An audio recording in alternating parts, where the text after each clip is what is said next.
छत्रपति शिवाजी महाराज और समाज सुधारक महात्मा ज्योतिबा फूले की जन्मस्थली महाराष्ट्र की पुण्य नगरी पुणे से एक अभिभावक श्री चंद्रेश जैन जी इस कार्यक्रम से ऑनलाइन जुड़ रहे हैं और प्रधानमंत्री जी आपसे प्रश्न पूछना चाहते हैं। चंद्रेश जी, कृपया अपना प्रश्न पूछिए। माननीय प्रधानमंत्री जी, आपको मेरा सादर प्रणाम। मेरा नाम चंद्रेश जैन है। मैं एक अभिभावक हूँ। मेरा आपसे एक प्रश्न है, क्या आपको नहीं लगता है आजकल के बच्चों ने अपने दिमाग का इस्तेमाल करना बंद कर दिया है? वे तकनीक पे अधिक निर्भर रहने लगे हैं क्योंकि सब कुछ उंगलियों पे उपलब्ध है। कोई इस युवा पीढ़ी को कैसे जागरूक कर सकता है कि वे प्रौद्योगिकी के स्वामी बनने चाहिए, उसका गुलाम नहीं? कृपया मार्गदर्शन कीजिए। धन्यवाद। थैंक यू चंद्रेश जी।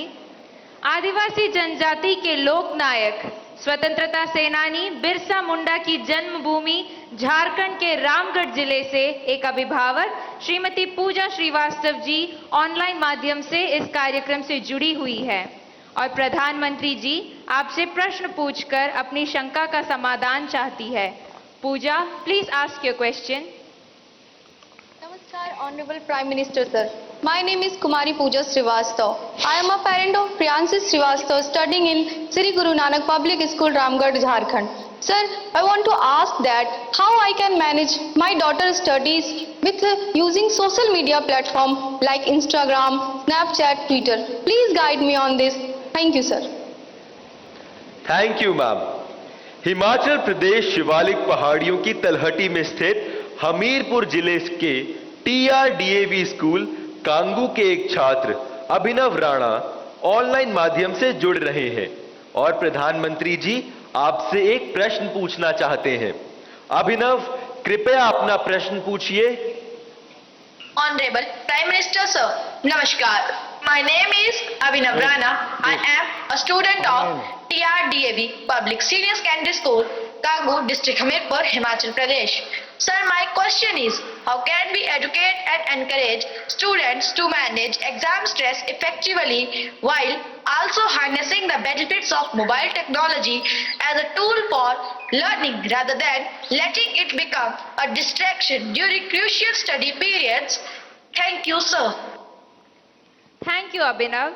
प्रधानमंत्री जी, चंद्रेश जैन, पूजा और अभिनव जैसे अनेक लोग जीवन में सोशल मीडिया और टेक्नोलॉजी के बढ़ते दबाव की स्थिति से परेशान हैं। वे सभी तकनीक पर निर्भरता एवं इसके अधिक प्रयोग से होने वाली दुष्प्रभाव से कैसे बचें? कृपया इस विषय में उचित परामर्श प्रदान कीजिए।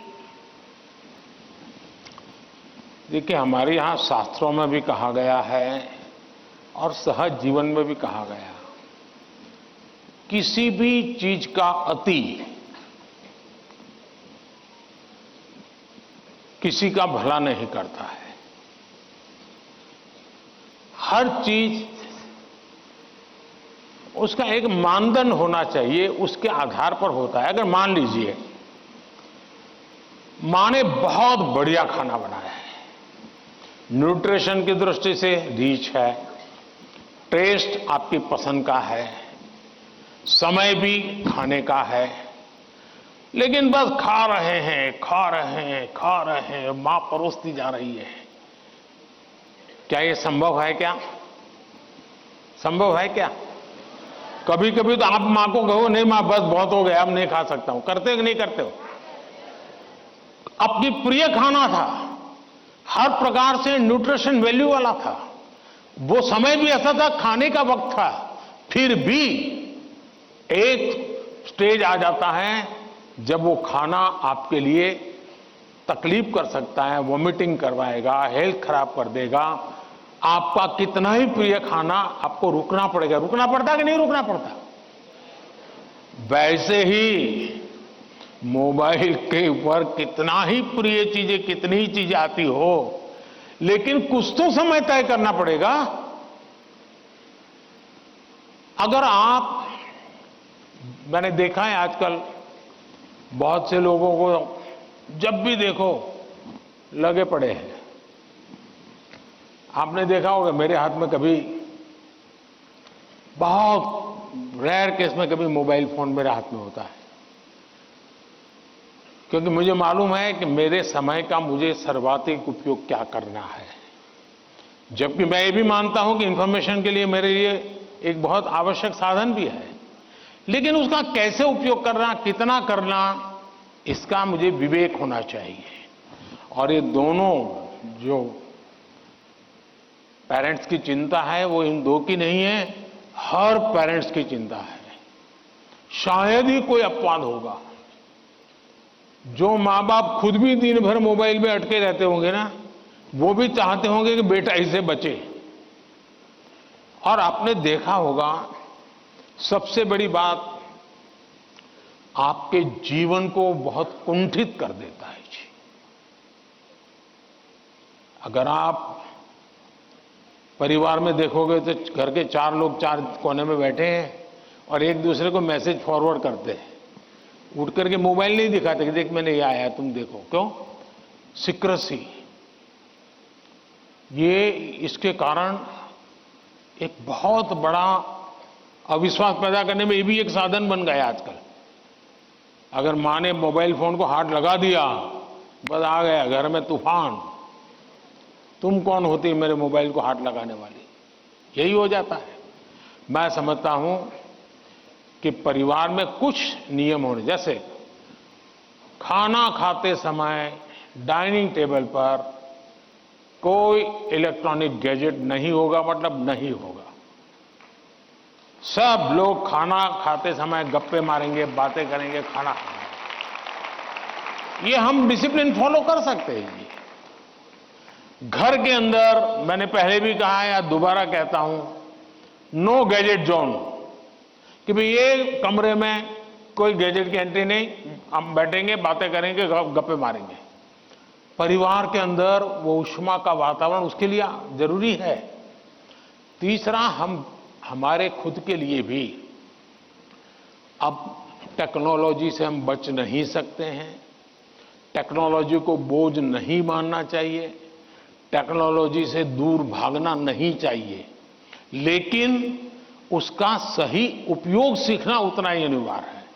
अगर आप टेक्नोलॉजी से परिचित हैं, आपके माता पिता को पूरा नॉलेज नहीं है, सबसे पहला आपका काम है आज मोबाइल पर क्या क्या अवेलेबल है उनसे चर्चा कीजिए, उनको एजुकेट कीजिए और उनको विश्वास में लीजिए कि देखिए मैथ्स में मुझे ये चीजें यहां मिलती हैं, केमिस्ट्री में मुझे ये मिलती हैं, हिस्ट्री में ये मिलती हैं, और मैं इसको देखता हूं, आप भी देखिए।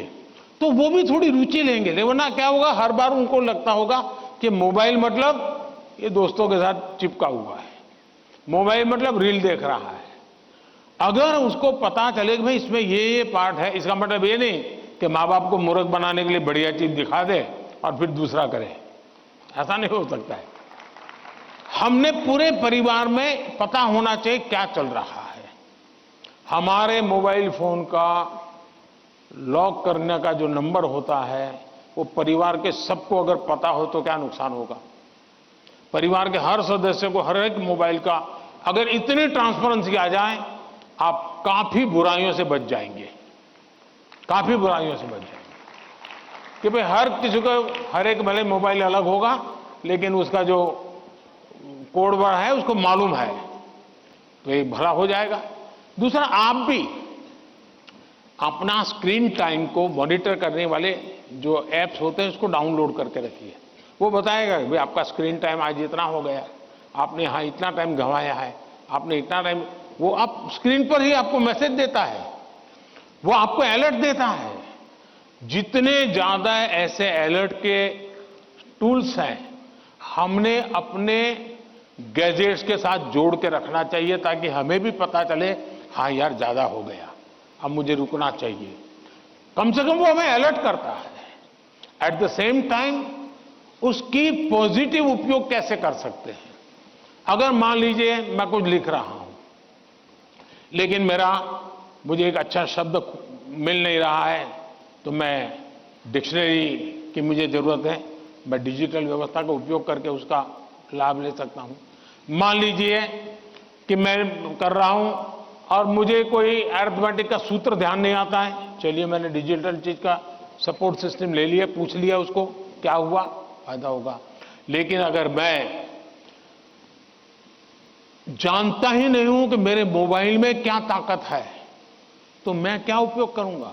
और इसलिए मुझे तो लगता है कि कभी कभी क्लासरूम में भी मोबाइल के पॉजिटिव पहलू क्या क्या है, पॉजिटिवली उपयोग आने वाली कौन सी चीजें हैं, कभी 10-15 मिनट क्लासरूम में चर्चा करनी चाहिए। कोई स्टूडेंट अपने अनुभव बताएगा कि मैंने उस वेबसाइट को देखा, हमारे स्टूडेंट्स के लिए अच्छी वेबसाइट है, मैंने उस वेबसाइट को देखा, फलाने सब्जेक्ट के लिए वहां अच्छी लर्निंग मिलती है, अच्छे लेसन्स मिलते हैं। मान लीजिए टूर जा रही है कहीं पर, टूर प्रोग्राम हमारे पास है और बच्चे जा रहे हैं कि चलो भाई हम जैसलमेर जा रहे हैं, सबको कहा जाए जरा ऑनलाइन जाओ भाई, जैसलमेर का पूरा प्रोजेक्ट रिपोर्ट बनाओ, तो उसका पॉजिटिव उपयोग करने की आदत डालनी चाहिए। उसको लगना चाहिए कि तुम्हारी मदद में बहुत सी सारी व्यवस्थाएं उपलब्ध हैं, तुम इसका उपयोग करो। जितना ज्यादा सकारात्मकता से आप उपयोग करोगे उतना आपको लाभ होगा। और मेरा आग्रह रहेगा कि हमने उससे दूर भी नहीं भागना है, लेकिन हमने हर चीज का विवेक से और पूरे परिवार में ट्रांसपेरेंसी से, जितनी ज्यादा ट्रांसपेरेंसी आएगी, ऐसे छुप छुप करके देखना पड़ेगा मतलब कुछ गड़बड़ है। जितनी ट्रांसपेरेंसी आएगी उतना लाभ ज्यादा होगा। बहुत बहुत धन्यवाद।